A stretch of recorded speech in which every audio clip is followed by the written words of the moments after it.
topic. It will be covered in your mains paper 3, Science and Technology, Applications in Everyday Life. At objective level, you should know the term they are using for virtual autopsy is autopsy. So what is autopsy? You should be clear. Subjective level, what is the state of policing in India and desired reforms? Okay, now what is the context of this discussion? See, it is likely to be possible that soon the autopsy is like when a person dies, a dead body, usually when it is suspected that it is a murder or it is a suicide, then we go for post-mortem. So that post-mortem where the corpse, the dead body, is dissected through a surgical procedure, that is known as autopsy, to know like what was the reason behind the death. Okay, so now it is possible that we are moving towards a kind of autopsy without dissecting the body, that we don't need a surgical procedure, we can do the autopsy without that. So this is what has been told by Health Minister Harshvardhan.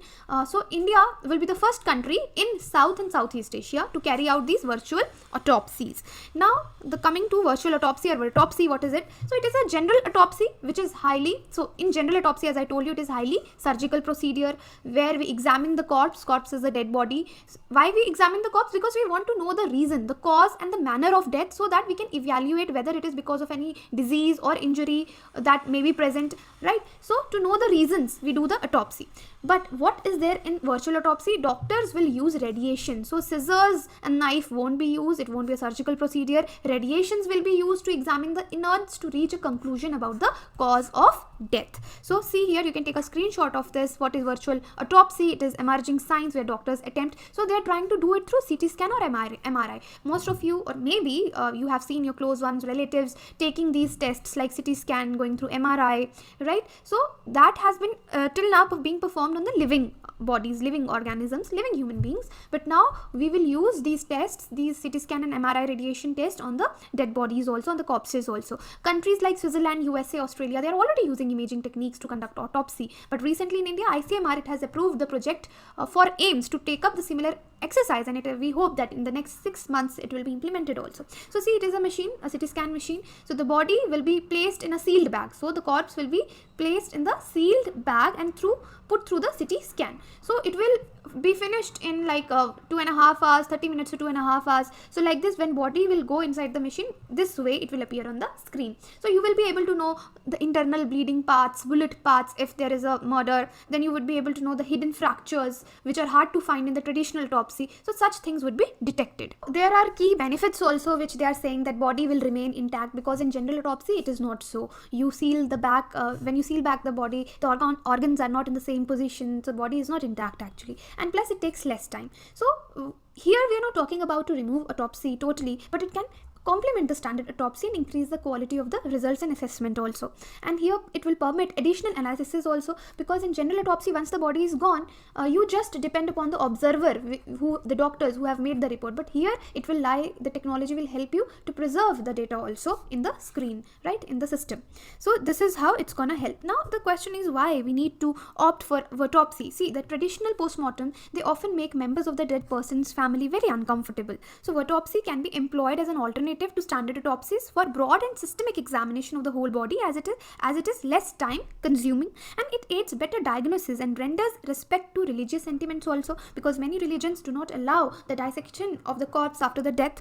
Then autopsy is also faster than a traditional one, 30 minutes against 2.5 hours. And India has taken up the project for dignified management of dead body, because somewhere the dignity of the corpse and the family members' emotions, they are hurt when the autopsy and the postmortems are done. So talking about when this service is likely to start, then AIMS New Delhi and Indian Council of Medical Research, ICMR, they're working together very closely on this technique for postmortem without incising or dissecting the body, and this technique is likely to become functional in next 6 months.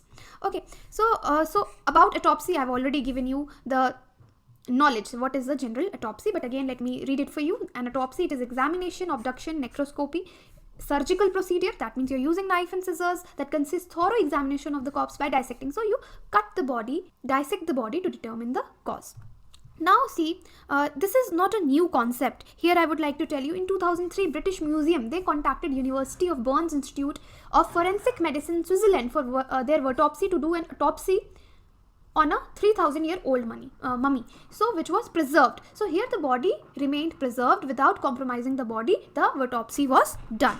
So here, see, talking about the technology, this is a total non-invasive imaging, and it is conducted in living or surviving objects still now. But as that has the main clinical application of CT scan and MR imaging to begin with, Now we can use them for the corpse also. So the technology currently used for conducting a virtual autopsy, it comprises your robot guided surface scanning for 3D, three-dimensional documentation. So this supplements the external postmortem examination of the body that is done in a conventional autopsy. Then this supplements the external postmortem as well as the image and robot guided. It is contamination free sampling for a wide range of supplementary forensic analysis also, such as if you want to go for histology, bacteriology, virology, toxicology. So all these procedures can be done. So talking about what are the objectives of autopsy, then see, autopsy idea was generated to yield results along comprehensive number of performance indicators. For example, the academic objective of autopsy research is to publish original and validation type of research. The practical objective of both research and application of autopsy methods are to